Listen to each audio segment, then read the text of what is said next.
Isang pagpalang araw po sa ating lahat, mga kaibigan, mga kay YouTube po, mga subscriber. Meron po ulit tayong isang AUV type po dito na ipakikita sa inyo. Medyo umiba muna po tayo ng design naman. Isang AUV po na mahaba po ang body nito. Ayan po, pamprobinsya po ito. Pwede rin po sa mga, kung meron kayong mga biyahero po kayo, yan, pwede rin po ito na magagamit nyo rin po pang hanap buhay.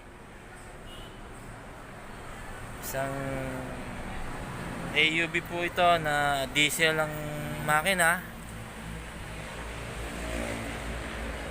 Makina po nito ay Mitsubishi 4DR5. Yan po, makina ng Mitsubishi 4DR5. Yan po, naka-hydrovac na po siya. At ito po, naka-power steering gearbox na rin po yan. Nakikita nyo, yan po yung power steering gearbox. Po yung pinakalagayan po ng power steering fluid. 6SM battery po na yan na Autolite Champion.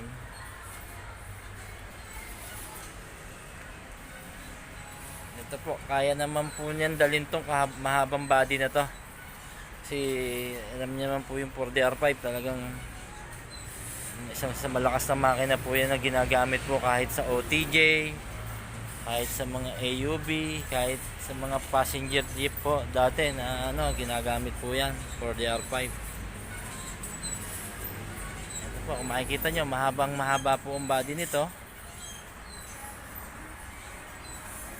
Ang kulay po niya is white with combination red color.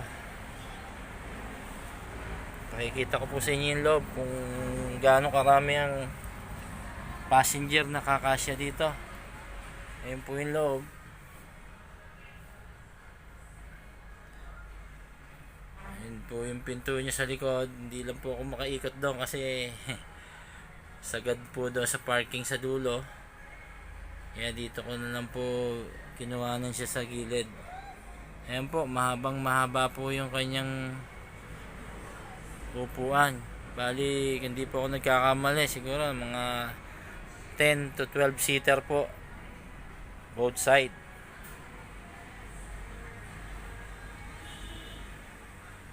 Po yan, kabilaan po yan. 12 siguro po ang haba nito kung ikukumpara nyo sa passenger jeep na kayang isa kayang pasahero. Ayun po yung harapan niya, dashboard. Mayroon pong handbrake. Mayroon din pong seatbelt. Wala lang pong aircon to. Pero just in case siguro na yung makakabili po nito gusto na malagyan ng aircon, naka-ready naman po na lagyan ng aircon yan. Kasi naka-enclose po talaga siya. Yan, fully upholstered po yung niya, interior niya. Tsaka yung mga side window po niya puro sliding po yan.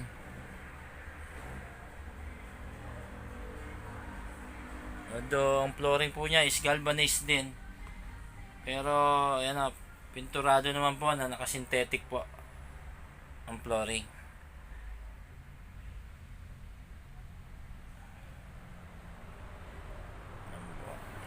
AUV natin na long body. Sa mga may gusto po at kailangan po ito sa negosyo o pampamilya o pambiyahe o panghanap buhay, tamang tama po itong unit na to. At malaki po ang space niya talaga. Marami po kayong magpaggagamitan ng klase ng sasakyan na ito. Kaya muli po kami nagpapasalamat sa mga taga-subaybay. Patuloy lang po kayong mag-abang ng aming mga ipopost at lahat po ng aming mga gawa na bago naming i-display ay makikita nyo. Kaya muli maraming salamat po and God bless.